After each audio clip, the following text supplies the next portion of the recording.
Imagine this: you're on the phone, trying to make an impression, but instead of sounding confident, your voice betrays you. Studies show that over 70% of communication is based on how we sound, not the words we use. Shocking, right?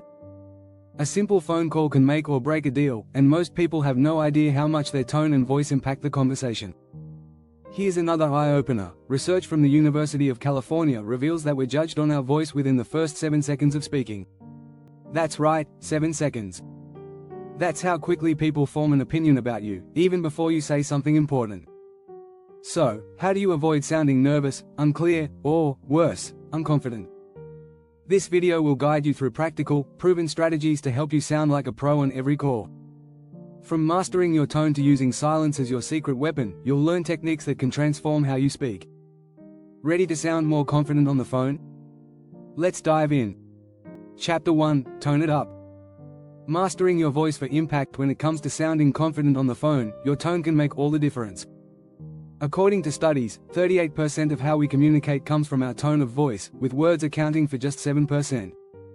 That means how you say something is just as important as what you say. Imagine speaking to someone who sounds excited and upbeat versus someone who's monotone. You're likely to feel more engaged with the first person, right? That's the power of tone. So, how can you use your tone to sound more confident? Start by focusing on your vocal warmth. A warm tone makes you seem friendly and approachable, while a cold tone might come off as disinterested. To warm up your voice, try a simple exercise: take a deep breath, and then slowly exhale while humming. This will help loosen up your vocal cords. Also, pace matters. Speaking too fast can make you sound nervous, while speaking too slowly can make you sound unsure. A steady, moderate pace is key. The goal is to match your pace to the rhythm of the conversation. And don't be afraid to vary your pitch. A monotone voice can be dull, but slight shifts in pitch show enthusiasm and keep the listener engaged. Finally, remember that your voice is an instrument. Like any instrument, it requires practice. If you find yourself sounding flat or unsure, record yourself. Listening to your own voice will help you identify areas for improvement. Chapter 2: Silent Power. The art of pausing and listening. Silence may seem like the enemy of a great phone conversation, but it's actually one of your greatest allies. Taking a pause before answering or after a question shows confidence and control. You're not rushing to fill the space with words, you're taking the time to craft your response thoughtfully. Research from Harvard University shows that pauses can make you appear more competent. In fact, speaking without pauses is linked to sounding anxious, while well-timed pauses indicate you're in command of the conversation. Think about this: the best speakers often take a breath or pause to emphasize important points. It makes what they say more memorable. Another powerful use of silence is listening. Listening actively shows you value the other person's words, and it gives you time to process what they're saying. A 2016 study from the International Journal of Listening found that good listeners are more likely to be perceived as confident and competent. It's not just about waiting for your turn to speak, it's about understanding the other person fully and responding in a way that adds value. A simple trick is to count to 3 before responding after someone speaks. This small pause will not only calm your nerves but also signal that you're fully engaged and thoughtful in your response. Chapter 3: Mind over Matter. Boosting confidence with mental rehearsals. One of the easiest ways to sound confident on the phone is to mentally rehearse before the call even starts. If you've ever felt anxious before a call, you're not alone. A survey by the National Institute of Mental Health found that nearly 75% of people experience phone anxiety at some point. But here's the good news: your mind is incredibly powerful, and you can reframe that anxiety into confidence. Start by visualizing a successful call. Close your eyes and imagine yourself speaking clearly, with confidence, and the conversation flowing smoothly. Studies have shown that visualization can enhance performance.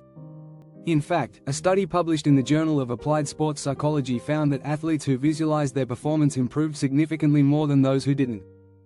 This technique works for public speaking, meetings, and yes, phone calls. Another mental rehearsal strategy is affirmations. Before making a call, try repeating positive statements like, "I am confident," or "I have control of this conversation." Positive affirmations trigger the release of dopamine, a chemical that helps improve mood and performance. According to a study by the University of California, regular affirmations can help reduce stress and boost confidence. To take this even further, imagine the worst-case scenario. What's the worst thing that could happen during the call?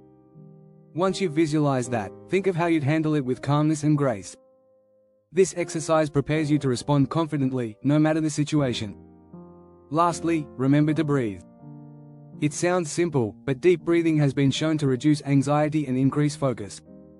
According to the American Psychological Association, deep breathing reduces cortisol levels in the body, making it easier to stay calm and collected. If you're finding this helpful, don't forget to subscribe for more tips on becoming a better speaker and communicator. Chapter 4, The Phone Face Secret. Why your expression matters. It might sound strange, but the way you hold your face affects how you sound on the phone. Even though the person on the other end can't see you, your facial expressions impact your tone and energy. It's all about the connection between your brain and your voice. When you smile, even if the other person can't see it, your voice naturally becomes warmer and more engaging. According to a study by the University of California, people who speak while smiling are perceived as more likable and trustworthy. Smiling activates muscles that not only improve your tone but also help you sound more approachable and confident. This simple trick can change the way your conversations are received. But it's not just about smiling. The overall expression you have while speaking affects how your words come across. If you're frowning or tense, your voice may sound flat or tight, which can make you seem less confident. So, try this. Before you pick up the phone, take a moment to relax your face. Loosen up your jaw and imagine yourself smiling. Even a relaxed expression can help your voice sound more confident and pleasant. And here's something you might not know. Research from Carnegie Mellon University shows that facial expressions can influence not just how you sound but how others perceive your emotions. Even if the person on the other end can't see you, your facial expression can subconsciously convey warmth or coldness. Next time you're about to make an important call, take a minute to check in with your face. Are you relaxed? Are you smiling? It can make all the difference in how confidently you sound. Chapter 5, Master the Pitch. How to adjust your speech for every call. Pitch plays a huge role in how confident you sound on the phone. Think of it this way: if your pitch is too high, you may come across as nervous or unsure. On the other hand, if it's too low, you might sound disinterested or even intimidating. Finding the right balance is key to sounding confident and authoritative. Studies have shown that people tend to trust voices with a lower, more steady pitch. In fact, according to a 2004 study from the University of Chicago, lower-pitched voices are associated with leadership qualities and authority. So, if you want to sound more confident, aim to lower your pitch just slightly. You don't have to force it, just focus on speaking from your chest rather than your throat. But how do you control your pitch?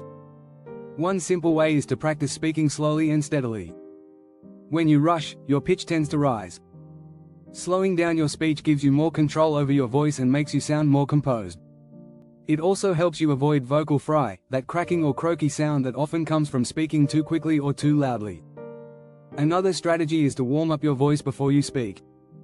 Vocal exercises, such as humming or speaking on a lower note, can help you control your pitch and make you sound more in control. Think of it like tuning an instrument. You want your voice to be clear, steady, and grounded. Finally, remember that your pitch should vary slightly depending on the type of call. In a professional setting, a deeper, more controlled pitch works well. But in casual conversations, feel free to let your pitch rise and fall a bit more. This keeps the conversation dynamic and engaging while still showing confidence. Chapter 6, The Power of Stories. How to keep 'em hooked. People love stories. In fact, storytelling is one of the most powerful tools you can use to captivate an audience, whether it's in person or on the phone. According to the book Made to Stick by Chip Heath and Dan Heath, stories are more likely to stick in people's minds than plain facts. That means if you want to sound confident and make a lasting impression, weaving in a quick, relevant story can be incredibly effective. Storytelling does more than just engage, it helps to build rapport and trust. If you're sharing a personal experience or example, it makes you sound more authentic. And authenticity is a key factor in sounding confident. People can tell when you're being genuine, and they respond to it positively. So, how do you tell a good story on the phone? Start by making it simple.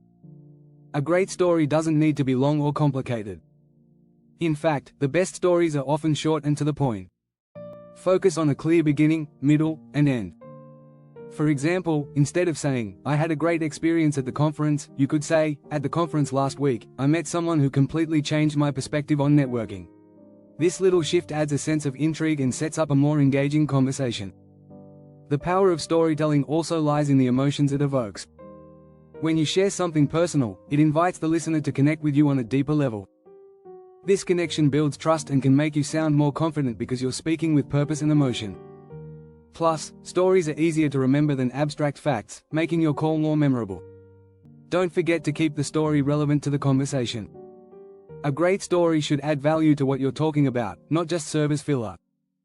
For instance, if you're on a sales call, sharing a success story about how a product helps someone could inspire confidence in your potential client. Storytelling isn't just for salespeople, it's a great tool for anyone looking to improve their phone conversations. Whether you're making a business call or catching up with a friend, adding a well-timed story will not only keep the listener hooked but also help you come across as confident, composed, and engaging. If you enjoyed these tips, make sure to subscribe for more practical advice on improving your communication skills.